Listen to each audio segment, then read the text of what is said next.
Now it has emerged the six-storey residential building which collapsed today while under construction in Kinoo area in Kiambu County was not approved by the National Construction Authority. National Disaster Management Unit Director Dr. Duncan Ochieng, however, said the building was approved by Kiambu County government to be a 5-storey building, but the owner decided to add another. Meanwhile, pedestrians and neighbours who have been forced to vacate the area want the building demolished. This incomplete 6-storey building located at Kinoo area in Kiambu County partially sunk into the ground on Friday morning. According to witnesses, the building began collapsing at around 10 a.m.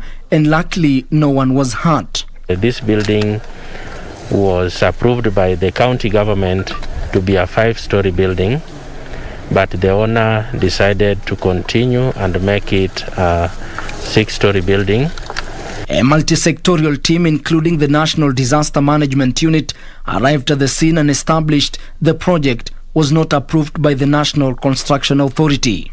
Most unfortunate part of it is that when the county government was approving this building in November 2020, they approved the works, but the owner of the project did not follow the due process up to a logical conclusion. You can play monkey business, but the structures you do, the roads you do, will not lie. They will actually come out and say the kind of work you did. Concerns have been raised as to how the National Construction Authority was unaware of the project. We cannot say it has collapsed because of corruption.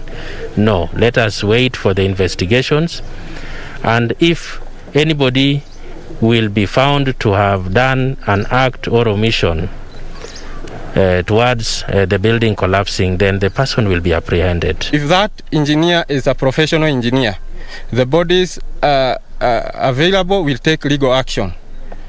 But the question is, what happens if he was not registered?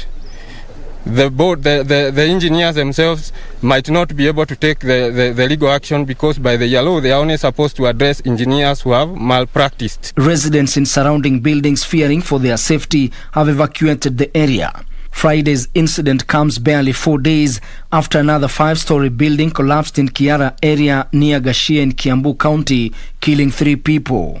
So in consultation with the county government, the governor is making arrangements to ensure that the demolition is done. We have to ask ourselves some questions as the building experts, because these failures have majorly affected our building sector. Ben Chumba, Prime Edition.